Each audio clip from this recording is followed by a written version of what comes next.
Welcome to Game Day, you hoops. We have a packed show for you tonight covering all things Oklahoma hoops. We will cover OU women's basketball, men's basketball, and the OKC Thunder for you tonight, but I am not doing it alone. My name is Tyler DeLuca, and I'm joined by Kenzie Iserman, Stone Weber, and Madeline Hunter. Y'all ready to talk some basketball? Oh, absolutely. Cannot wait, Tyler. Okay, well then let's not waste any more time. We will start with the OU women and dive into the Red River action last night in Austin.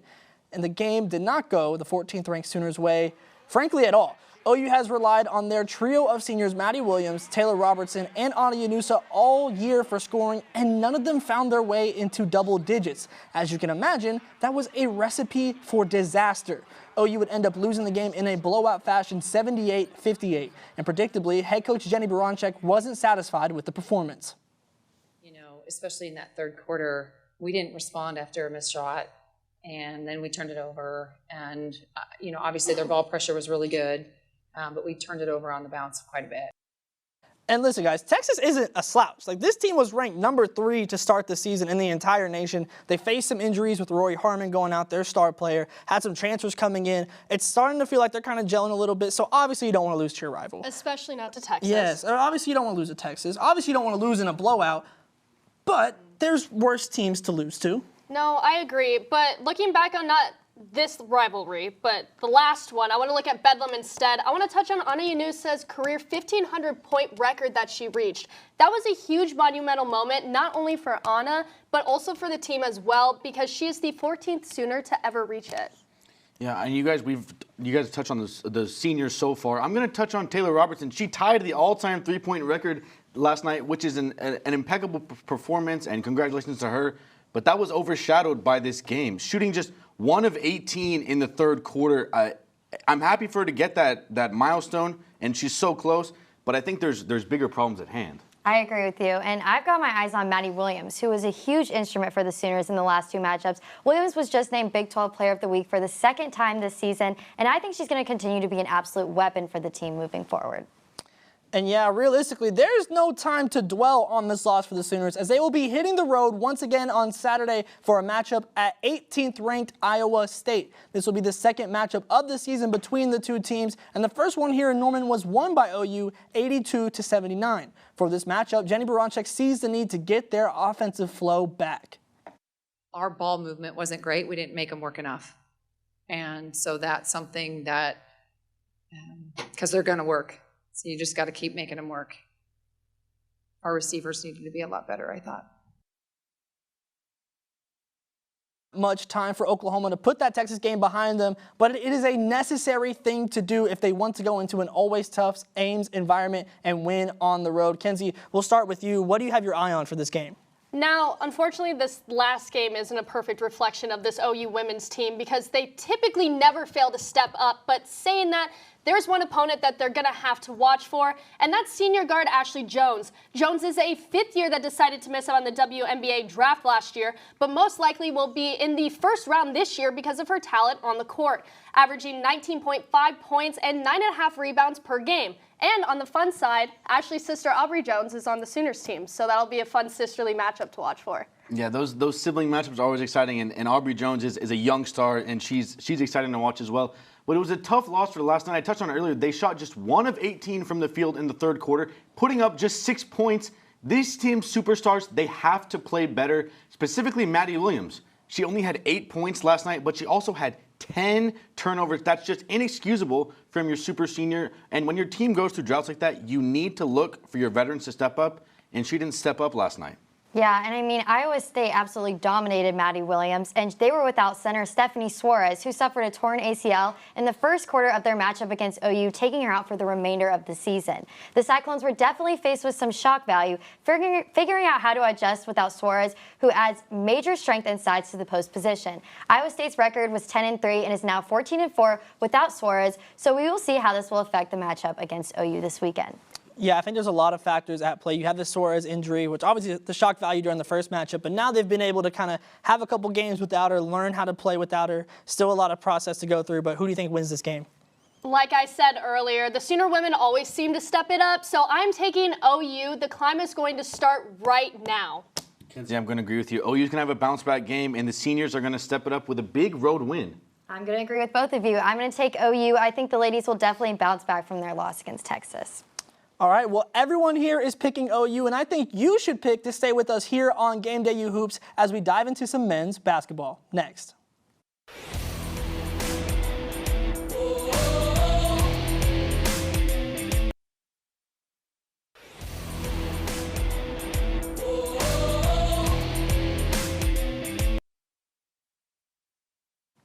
Welcome back to Game Day U Hoops. We just finished talking about some of the big-time women's matchups, so now how about we dive into the OU men's game against number 11 TCU. And I'm going to be frank here. The Sooners did not have a great trip to Fort Worth. After only one double-digit loss so far in Big 12 play, OU got the barn doors blown off in Cowtown 79-52. TCU's Mike Miles Jr. continued his scoring ways, dropping 23 points, including 10 for 10 from the free throw line. And for the Sooners, they got down fast partially because not one single starter for Oklahoma made their way into double-figure scoring. CJ Nolan was the only one to hit that mark with 11. Head coach Porter Moser was disappointed in the fight back from his team. We did not bounce back. We had a tough loss against Baylor the other night, and this is the first time all year we did not bounce back. But you got to give credit to TCU. They came out from the jump. They were their aggressor. They were the one that was going downhill, and they just, it was a beatdown. And guys, I absolutely agree with Porter Moser right there. The one thing that you've been able to characterize this team about is being able to take a punch and throw another one. This time they took one, it was lights out instantly. That is not what we've become accustomed to seeing from this Sooner team. I was pretty disappointed, honestly, in it. No, they need to step up from that. They need to get back into that rhythm that they had before. And when it comes to OU's shot selection, right now they're lacking the ability of like what's going on in the possession and what shots to take. They just seem flustered out in the court, and once it hits those final minutes, they don't take shots they need to or take the wrong ones, so they need to learn to do a better job of it, especially in that final stretch. Yeah, Kenzie, late in this last game, it didn't really matter about, taking certain particular shots, but in the Baylor game, that definitely was a big problem. But something we OU fans have seen the last couple games is Otega Owe. He's been getting more minutes. He got considerable playing time in the Baylor game. He had 5 steals and 3 made baskets for 6 points. He had more minutes in the TCU game. I'm looking for Tega to get more minutes, but he needs to be able to be more efficient as well.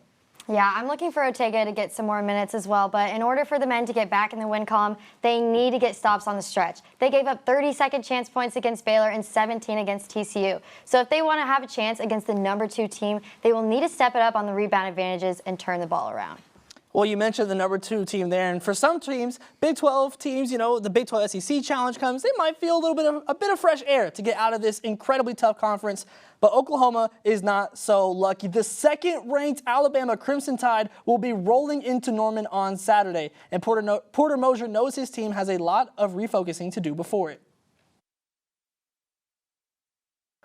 Tonight we didn't. Tonight was a total beatdown. From the moment, from the jump, we fouled a jump shooter to start the game.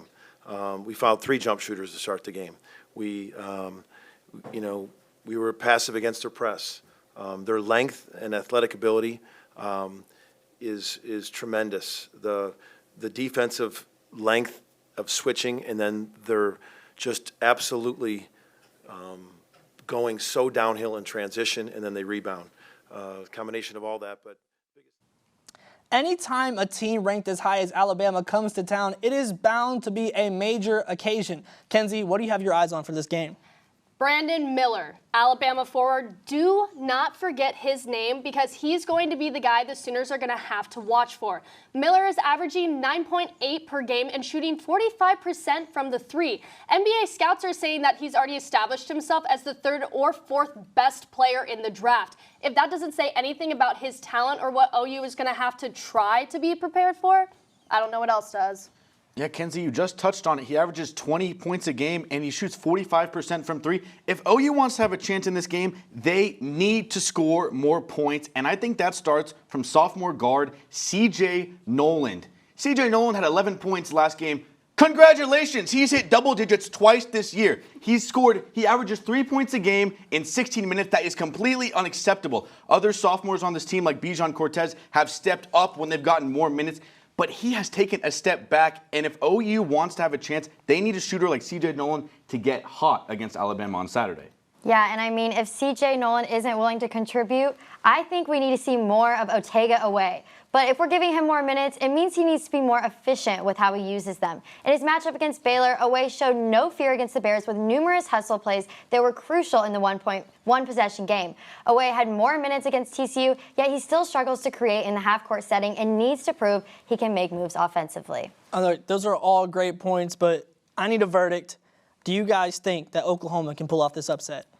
I'm sorry, Sooner fans. I got to take Alabama for this one because if these OU boys are going to keep playing the same way they have been, and yes, I said boys, in those final minutes is where they're going to lose. So you're saying they got to grow up? Yes. It's time to grow up. Yes, they need to start playing some real basketball out of that court. Kenzie, you're right. They are playing what we call Charmin soft right now. They're letting anybody do anything to them. I agree on the outcome, but not the way it's done. This is going to be a blowout at a semi-crowded Lloyd Noble Center. I don't know, guys. I agree with the red, but I'm going to go with the other red team and say Boomer Sooner, baby. Wow, I don't know about that one. That'd be huge for Porter. It'd be huge. That's a program-building win. But realistically, is it going to happen? I mean, if Anything you want can my happen. It's pick, college basketball. I don't think That's Alabama's true. going to That's win. true. All right, well, that's going to do it for our NCAA talk. But now we are taking a trip up I-35 from Norman to OKT to talk some Thunder next on Game Day U Hoops.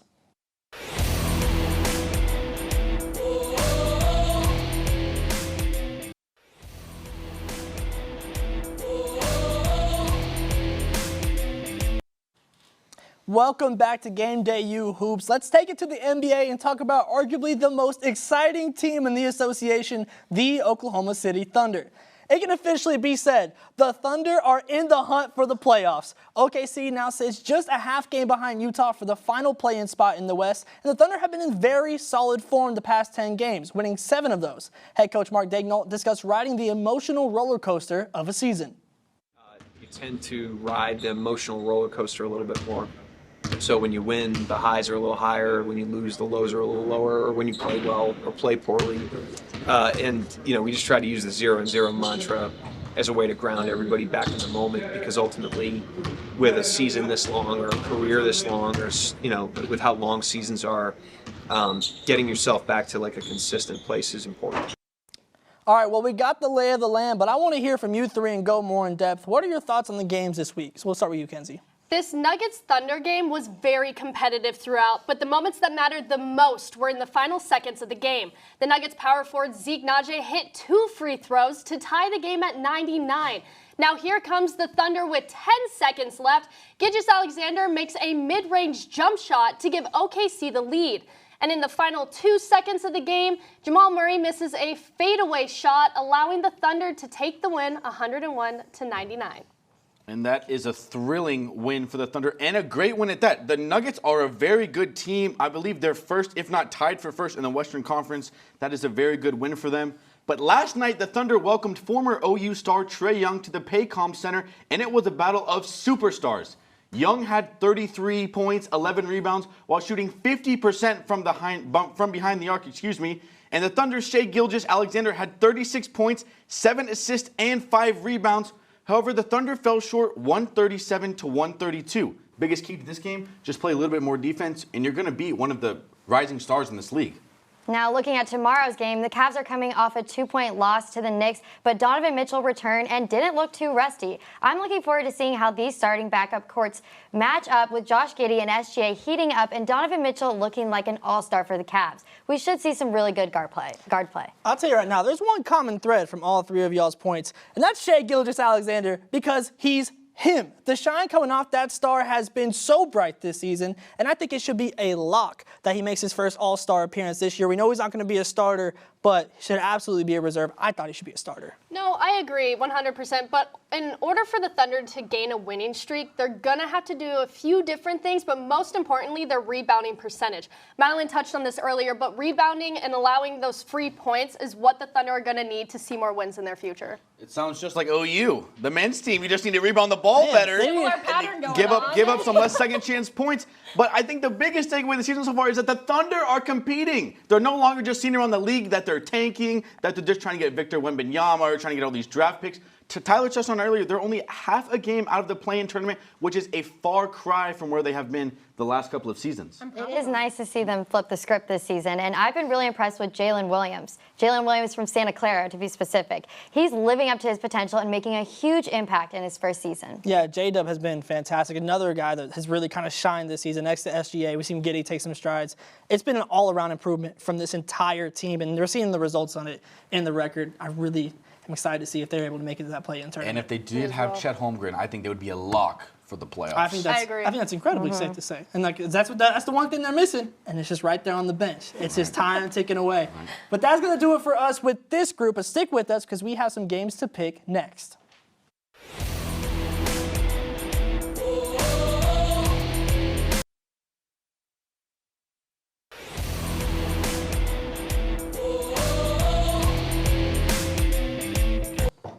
Welcome back to Game Day, you hoops. We got a little bit of a lineup change here. I'm joined by Pierce Levelholtz, Brig Bates, and our one familiar face, Stone Weber. I want to get straight into some picks with you all. So let's start with the women's game in the Pac-12, a top 10 matchup between UCLA and Utah. Pierce, who do you got? Both these teams are really similar, both coming off of recent losses against Stanford, number 2. Great program, so it's not an awful loss. Both teams have very similar records right now. But there are 2 main differences in why Utah is going to win this game. Okay. One is Alyssa Peely. Alyssa Peely has 20 points per game, 5.7 rebounds. She is leading the team in both those categories. Utah is the 7th highest scoring offense in the league right now. UCLA has the 88th scoring defense. That's a mismatch. Also, Utah is undefeated at home. They are taking down the Bruins. I completely agree. This is a top 10 matchup for the 2 seed. Both teams have lost to Pac-12 leader Stanford, but I just think Utah is the better team here. They lead the Pac-12 in points per game, assist, and rebounding defense, and they just flat out don't turn over the ball. Expect the Utes to show why they should be ranked higher than UCLA, and the fans will back them at home. I do not expect that to happen, Brig. I'm going with the Bruins on this one. I like UCLA in this one. They're going to steal one in Utah and hand them their first home loss of the year. Charisma Osborne is playing out of her mind, averaging 16.5 points this season, and she's going to be big on Sunday night.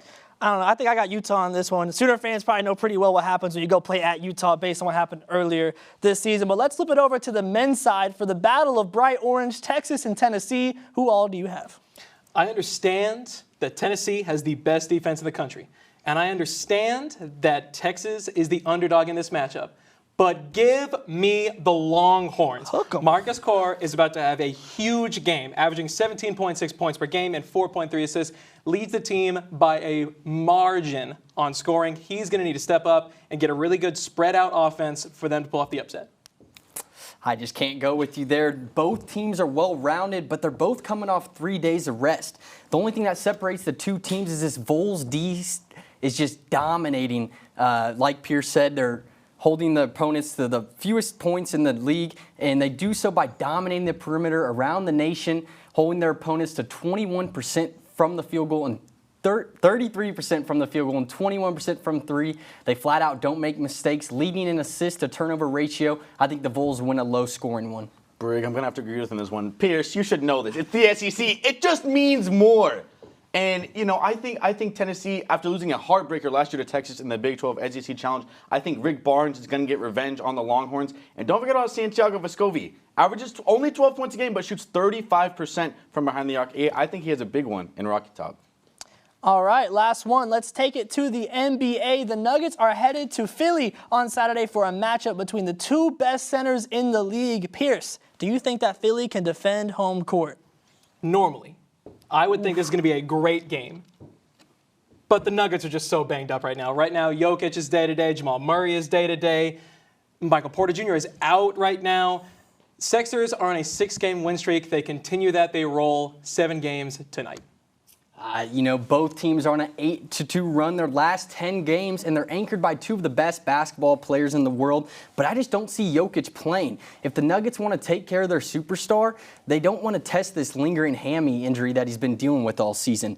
Both teams are shooting lights out from deep, but if Jokic is out, can the Nuggets keep up?